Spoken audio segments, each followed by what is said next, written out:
Hi, everyone. Thank you so much for joining us today on the Women's Consortium. Today, I'm chatting with Dana Hannah. Dana, can you please introduce yourself to everyone that doesn't know you too well? Hi everyone. Wow, so I'm an Israeli actually. So you can hear by my accent, I'm not from here. I relocated to South Africa 4.5 years ago, even a bit more than that. I came here as a marketing manager for a big corporate, and at one point I decided, it's my time to start sharing my knowledge and my information and like everything I know. And the nice thing is that I've done with myself is that I found a way to mix between my corporate life and like all the information that I know from there to actually what it is after having my business for now a bit more than a year, what it is to actually do stuff when you don't have a strong brand behind you, that you are that brand that you need to put yourself out there and get the people to know you, bring the clients, so it's a mix of stuff. So I'm enjoying it. So That's I do awesome. marketing. And how's your experience been like beyond just the like starting the company? So what is your personal experiences been like? What are the struggles that you've had to deal with so far? I know you're saying you've been doing this for about a year right now. So I'm actually doing it for a year and a half, a bit more. Mm-hmm. There was a lot of struggle. First, there's a difference if I would have started this business in Israel, right? Because I have connections, I know people. It's my home language, it's Mm-hmm. easier. To do it in a different country, it's much more tougher, not that easy. You don't have connections. Then all my friends work for companies, and most of my friends are not really like small business owners or entrepreneurs. So I needed to get myself to that industry and, try to figure it out. Also, like, in a way, I'm the kind of person that like, don't tell me that now or that just now. If I want something, Mm-hmm. I want it to happen now, this moment. Like I don't have patience. Like that's why I liked it when you asked me to let's do this. And it wasn't like, okay, let's drag it and maybe in a week from now. No, it was just like now, quick, and I love it. I Get love it people. on. And it is, I really appreciate it. And like that was part of my struggles as well, because people have their time, Mhm. like that time, get to know people. Then I want things to happen fast. And then I realized that the business as I thought it would be, it's not the exact way, it's not the exact needs. And then you have a certain type of way of explaining things and doing a marketing in a certain way. When you work for corporates, you use a different type Mhm. of kind of language versus when you do it to the small business here. So I also need What to is learn the to difference change. in language? Um, when you actually communicating with like big companies, Mm-hmm. so they kind of know what to expect. So you're talking on the same level. And in the Okay. small business, it's more like, just feed me with a spoon. Explain me. If you've got a range of people, right? So you have the people Mm-hmm. who want to understand the people or not. Everyone come from a different perspective, different point. Not everyone knows what's the corporate life like. So you learn to speak in a different way. So it's more on how you phrase the stuff. Okay, how you like, put it out there. How do you do the marketing? So one of the things that like I was struggling, and that's one of the things I've found a solution for, is that I realized people don't know me. There's a lot of trust issues in South Africa. And Mm-hmm. it's funny because there is a lot of trust issues, and it's not as like, in Israel we also have, but in Israel, like, you say like, I'll give you something for free. You'll say, okay, cool, I'll take it. As long as I don't need to sign on something, I'm fine. Because we always look for the small, letters. In South Africa, Mm-hmm. when you say to someone, I'll give it for free, they're not sure. They're very suspicious. So there's a lot of like people are afraid from scams and things like this. So it That's takes because we've been scammed a lot. Like, I think that's why like, people are very skeptical when they're giving like something, they get something for free. Like, okay, why is this happening? Because they know that companies or even another person will be asking for that favor in return. So it's because there has been the nature of things. Like even when you sign up for a webinar these days, even though it says free webinar, join now, you already know at the end of that webinar it's going to be a sales pitch that I'm not in the mood for. So we kind of do have that skepticism, like, okay, what's going to happen next? It is. So when you start a business and you realize, okay, I'm also a foreigner and no one knows me, and there's all these trust issues, and people are afraid. Now I need to figure out a way to, to get them to trust me, which is also one of the most important things when you build a brand. Okay, if you want to build a strong brand, you need to build trust. How you build trust? You build connections, you build relationships. You're there. And what I've done for this, I started podcasting. I started to put myself more out there, and I started doing the live one, but I was so afraid to do it by myself. I said like, oh my God, like, can I actually do it? No. So I was on a networking event. I met this lady over there. I don't know why, something in my intuition said like, maybe offer it to her. And I did. And then I remember the first like phone call. She was like, okay, you know what? Okay, let's meet for a coffee at Canal Walk. I'm like, okay. Then even in Canal Walk, she's like, not sure, but you know what? Okay, let's give it a try for a month. After the first time, she fell in love with us. I fell in love with this. We've been doing it for now more than a year. I think last Friday we celebrated a year. So you can actually see me in the video with a unicorn on my head. And I'm like, yay! So it was our anniversary. So we've done it for a year. And we're doing like twice a week now, every Tuesday and Friday. And then we even changing it. We're developing, like we're doing Tuesday, it's about marketing. Friday, it's on personal development because she's a coach and I do the marketing. So we find a way to mix it and give, more added value. But by doing that, you're putting yourself out there. Now people can listen. Even people can listen to the two of us now. Some say, oh my God, those two girls, sure. And some can say, oh my God, I love it. I can feel the connection. That's amazing. Everyone come with a different like point of view. That's why I always say when you are entrepreneurs, a small business, there's no such thing as a competition. Take 100%. It out. It's us. You are the brand. I'm the brand. We all have different personalities, different point of view of stuff. We speak differently. Not even the language, it's the way we are describing things, pronouncing things. It's our personality. It's our story. And we all have a story behind us. And that's part of it. And people buy from people. So you can feel that connection to me, yes or not. I won't force it on you. And I think that's one of the biggest mistakes for a lot of businesses, that they really try. And it's not only in South Africa, because I can see the same thing in Israel and in other places as well. A lot of businesses are really trying to be everything to everyone. They think, I've got the solution, but he can use it and he can use it and he can use it. No. So what if they can use it? You need to niche yourself. It's like always I say, it's like it's like the spaghetti on the wall. You throw the spaghetti on the wall. What sticks, sticks, what falls.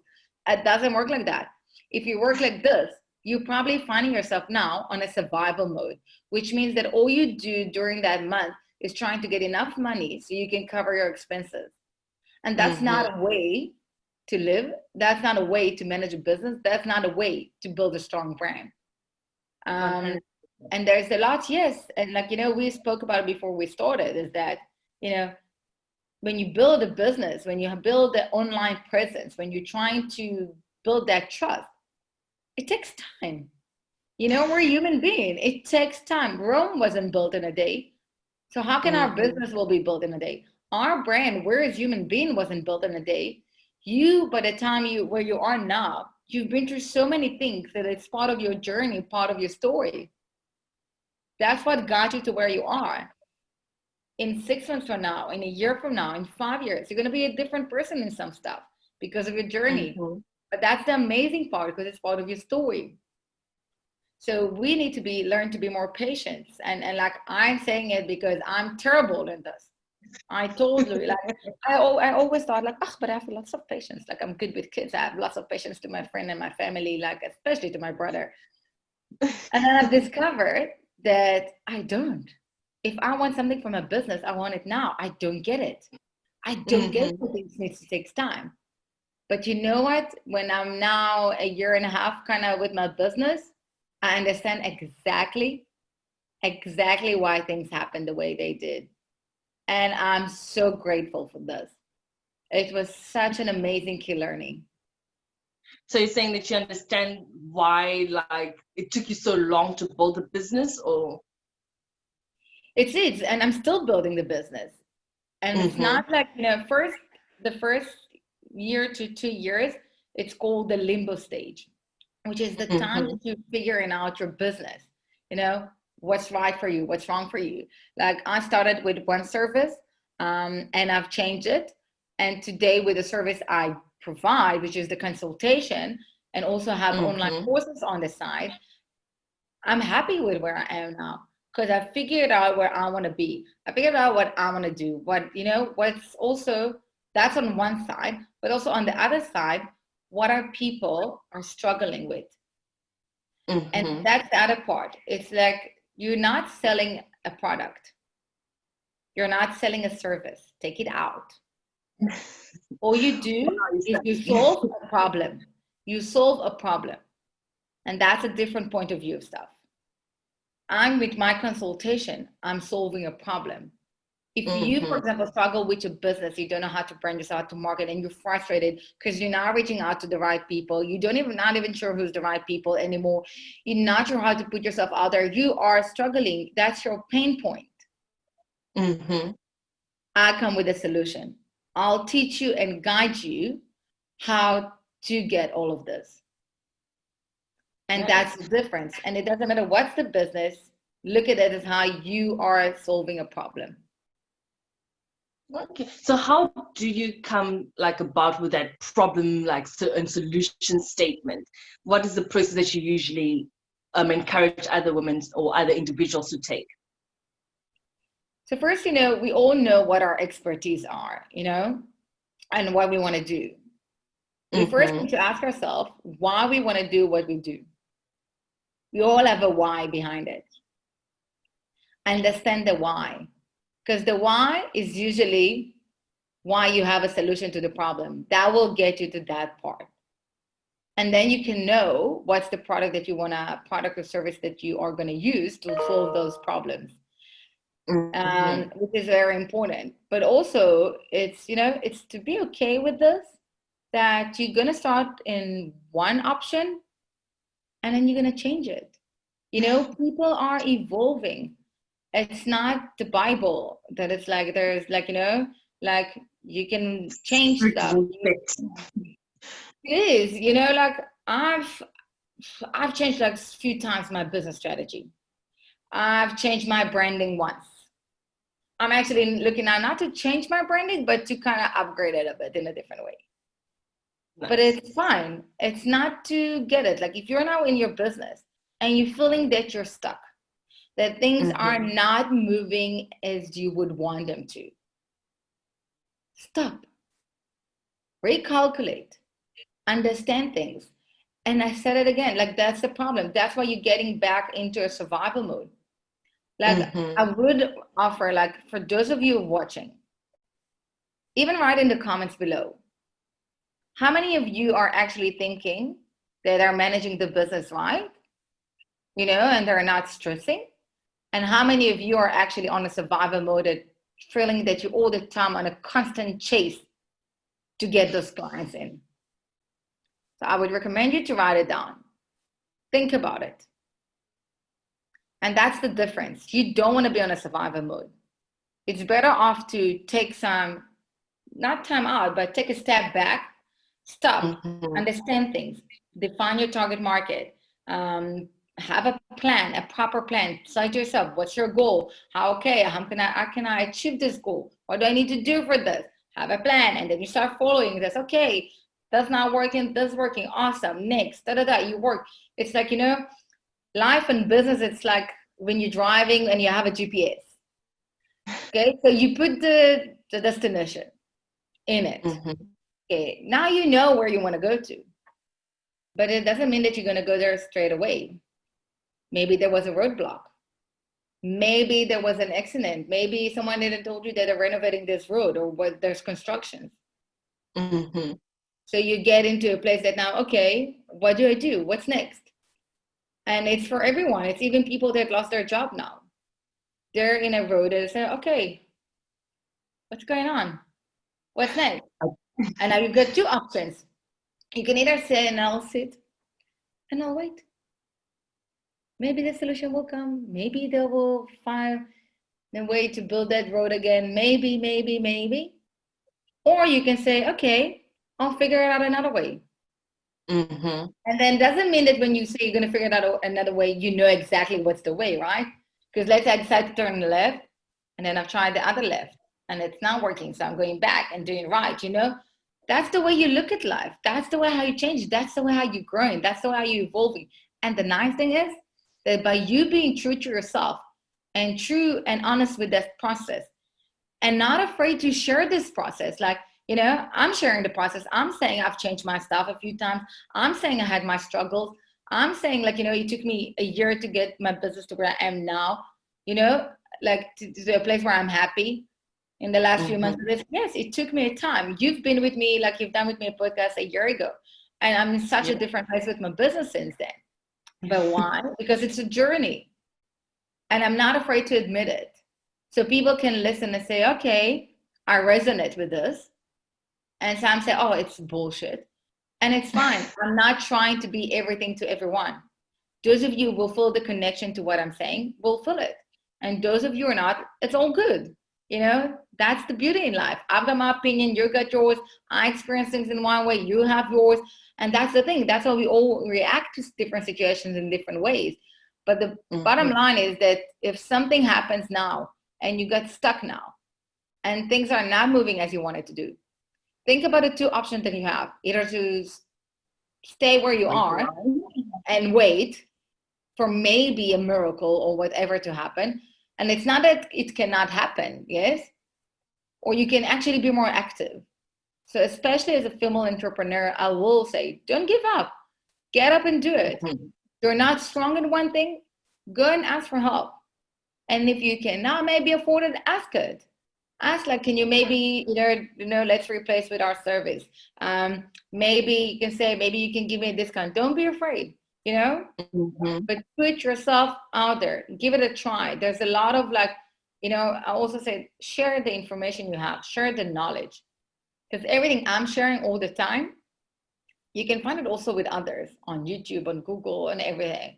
So why not sharing? You know, so share with each other. So I do understand that people are, some of them are afraid. I think it's maybe it's a culture thing here, that like people are more struggling here to share, versus I'll see the community that I manage in Israel, that there's a lot of sharing there, a lot of help there. There is a big, strong community. Here, I'm part of like two communities that I can see that there's a lot of giving and help there, but there's not a lot of them in South Africa. And that's your part. Everyone here, you, me, everyone who lives here, you know, let's support each other. Bottom line, don't wait for others to support you. Don't wait for the government to support you. And it's not that I'm disrespecting government or anything. I can also see the government in Israel, and I see what happened for a lot of self-employed. Bottom line, it's us. It's us that understand what we're going through. It's us that know what it is to manage a business. It's us that know what is the struggle to when you get a client, how happy you are, how excited you are, when you see that money coming in, you know, like it's us that we can understand each other, our struggle, the things that make us happy. Others are not. Like I can say that as someone that worked for most of my life in corporate and big ones, I only now really appreciate the small business owners. I do. Because a lot of work goes into it. It is. It is. It's not and easy. that's the thing. I feel like so many people are so afraid to, you know, get started or continue with the process because they realize just how much work there is to it, and they get overwhelmed with all of the work they have to do. They're just like, you know what? I probably can't do this, and they just quit midway through their project or their ambition. And it is so sad when I sometimes, I remember when I first started on Instagram, I'd look through like other people's Instagram accounts trying to find inspiration, all of that. And I'd find like some accounts where the person tried to start a business and then they just stopped midway. And I'm like, this person gave up on their dreams because they realized just how tough this really was. Look, it's tough, but it's also very rewarding, right? It is rewarding. Like you have the moments like that. It's like, oh wow, like it's like when someone said to me like, I had in the last week like 2 different people saying I've been stalking you for a while on social media. I'm like, oh wow, that's cool. It's like people are actually, people are actually looking. People are actually, wow, and that just show you how you build those connections. And having a business is like being on a roller coaster. You up and you're down, and you up and you're down, and you've got your moments and everything. It is what it is. And I think most people can have their own business, if not everyone. But the thing is that you don't need to have this ego, and you need to know if there's certain stuff you cannot do. Get a business partner, outsource. There's stuff that you need to learn how to separate so you can still do it. But if I look at the economy today, and I see it's becoming more and more of a trend that even all the big corporates, they're going to start letting go of people and start outsourcing for the small, medium businesses. It's going to be much more efficient for them, much more, saving, cost saving, and they're going to start doing it. And that's the thing. So, and it's not even me. I was on a networking event a year ago, and I think it's the head of one of the small business organization here, that he also said it, that's where we're going. And I can see in the different companies that I work in that some of the departments are being outsourced. And it's going to be slowly getting there. And that's what people get. So, but it's not even that, bottom line, life is too short, full of surprises. What do you really want to do in life? That's what you need to ask yourself. Close your eyes. I'm really telling you, do it even with me now. Close your eyes and think about a word. Okay, do it with me. So think about like now that you're like in this word that there's no, there's no limitations. Everything is possible. There's no such thing as you cannot do it. What do you feel like doing? What do you see yourself doing now? What's your job? Honestly, like right now, I really want to get my business up and running. And like this earlier today, I had a meeting with like a panelist for funding, and they told me that I'm too ambitious. Like I went through my business plan and presentation. They're like, no, that's a little too ambitious for you. You're one person show. How can you expect to be the best in the country or on the continent? And honestly, I was just so shocked at first, and I was super emotional about it all. And like for a moment there, I honestly felt like maybe they are right, but then I was like, no, I'd screw that. Like nobody There's can no such tell thing you. as too much ambitious. Thank you. I was just like, really, people? But yeah, it's just one of those things where you get people that unconsciously perhaps try and bring others down.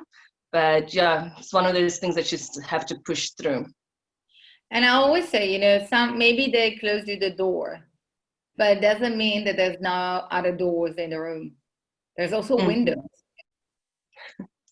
There's also other ways. And that's the thing, bottom line, it's up to us to create opportunity. You are the only one that create opportunities for yourself, like I can do it for myself. The big problem is that the opportunities are always there, but most people are not opening their eyes to reckon them, to discover them. And that's the thing, the opportunities are there. Just open your eyes. Don't be in a tunnel vision. There is more. And that's the thing. And in everything, you will have an opportunity. In everything.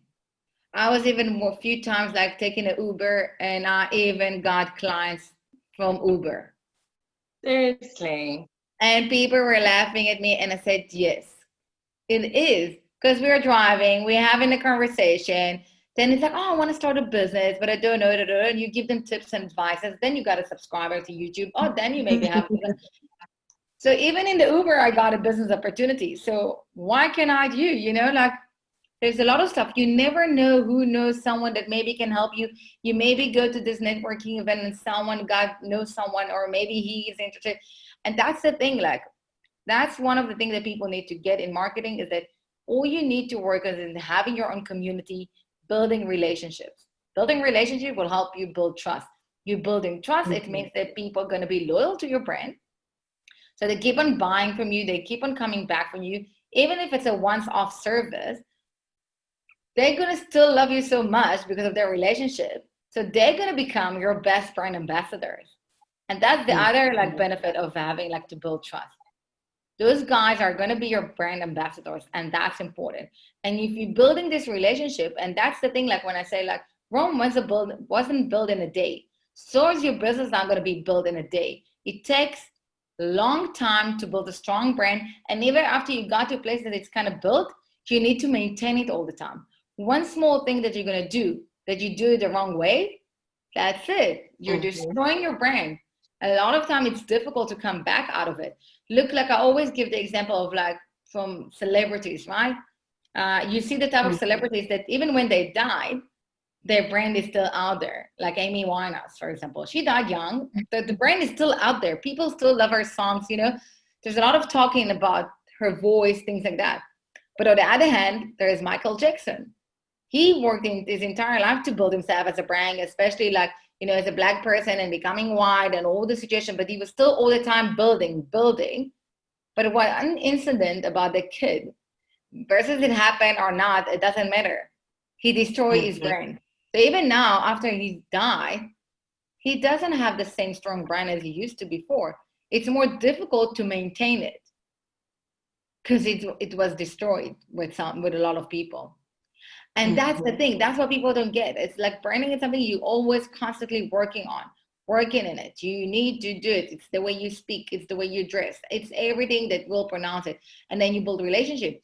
And the reason why I said that even Rome wasn't built in a day, because during this time, you're building these relationships with people that maybe they don't need your service or product now. Right now. But they can come in a few months from now and say, and I had it with a few of my clients, that they've been stalking me for a bit. They got to know me. I've answered lots of their questions. And then at one point they just came back and said like, okay, I want to work with you now. I'm ready now. And that's the thing, you know, so don't be afraid. Like we always think about, okay, we're going to work and we want to get the client now. No, maybe he's not ready for you now. And you prefer to work with people that are ready for your service, ready for your product, because that means that they will appreciate it. They will understand it. It will be aligned with their expectations. And that's a big important thing, because if there is a gap between their expectations to what you deliver, that gap can get them to be very pissed at your brand. They can go and give you bad reviews. It is. Think about it. If I'm not going to promise you that, like, listen, your Facebook page, sure, you're going to be a rock star, you're going to get X amount of comments and and I'll give you all this. And you're going to get like nothing, or just even half of it. You're going to be frustrated with me because I built something in your mind that you are expecting for. But bottom line, you did not receive it. So even with that, I always say, think about your message. What are you promising? Promise something that you can deliver, not something that you're not going to deliver. Okay, and that. All right, Dina. So I know we need to wrap this up a little bit. I just want to ask, where can people reach out to you on social media, on your business? How can they get a hold of you? I offer everyone, like if you have questions about marketing, about branding, social media, you're more than welcome to send me a message. I'll be more than happy to try and help and assist and answer the questions. You can also look at my YouTube channel, so I can also share the links, but I've got a YouTube channel. So my company is big.consulting. On Instagram, on YouTube, it's without the dot, but you can find Big Consulting, and you can also find it on, I'm also on Facebook and YouTube and TikTok and Pinterest and LinkedIn. But I must say, if I look at what I'm really focusing on as my business, that's also going to be my tip for you guys. You know, don't be in a social media platform just because you need to be there, because you think you need to be there, or because it's trendy. Be there because your target market's there. So I'm, as a marketing person, I'm playing with all the different social media platforms So I can see them, I can test them, I can understand them, I see what works, what's not. I use it to get access so I can see other stuff. It doesn't mean that I promote my business there. If I look at the main things that I use for my business, it's Facebook that you can find me there, Instagram that I'm there, YouTube channel, and Pinterest. Those are my key 4 ones. But everyone's got something else, so you can find me there. You can come with questions. If you want to learn, I actually now just launched an Instagram course that's going to help you, like a mini course, how to grow your Instagram, but not just to grow and get followers, to actual grow, actual get business opportunities out of it. Actually, have your own community there. Like, what are the tricks that I use for this? And some of my clients are, and I can say it works. It's like, that's amazing when someone calls you after, I did that tip that you said, and I got a new, I closed a new consultation meeting. I'm like, oh my God, that's amazing. So you can do it. You can get business out of everything. And the nice thing is that what I'm trying to teach all the time, and you can hear in that course and in some of the videos that I always say, understand the algorithm of social media. If you understand the algorithm, you know how to work with this. And that's it. And the rest is history. Nice. So now, just one very last question. What is that one message that you have for any woman that is listening to this podcast or watching this video cast right now? So we all are brands, and we all have unique stories behind us. It doesn't need to be a very sobby, sad story behind us. It's a story. Share it. Learn to share it. Share it as part of your healing process. Share it because you want to inspire others. Share it because you want to motivate others. Everyone can listen to your story. Some will feel the connection, some not. Everyone will have a different takeaway from your story. You never know how you can help someone else by sharing your story. So share it. That's part of it. That's the beauty of it. So do it. Don't be afraid. Share it. You'll see how things will come to you. And don't give up.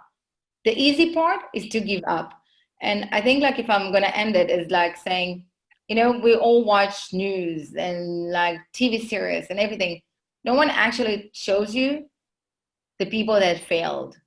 Or like, they show you all the successful people, but no one actually speaks about the story on how many times they failed before they actually got to where they are. For none of them, it wasn't an easy, straightaway success. It's a process, but no one tells you this. So we live in an instant world that we think things can happen and happen so fast, because I also want to be there. It doesn't work like this. Failure, it's not a bad thing. It's actually a positive thing. So don't be afraid from failure. Fail and fail forward. And that's the difference. You fell forward and you're getting up. And if you think about like a kid will try to learn how to walk. The amount of time he fell, we all know, we all see them, and we're like, oh, we like sometimes don't even want to look, right? But if a kid would give up, would we be able to walk today as like human being? Like, think about it. We would not. So don't give up. So what if you fall? So what? See it as a key learning. Okay, now you learn what's not working. Now you learn that this is not the right way for you now. Now you learn something. Look at the failure as something that you learn from and you move on. Not something like, oh, shit, like, I felt like, oh, what am I going to do now? I'm screwed. That's it. Like, I'm done with the business. So don't give up. Awesome. Let's try to summarize it. No, that was amazing. Dana, thank you so much for being part of this podcast. I appreciate it, and I'm sure the audience will appreciate it as well. Everyone, bye for now.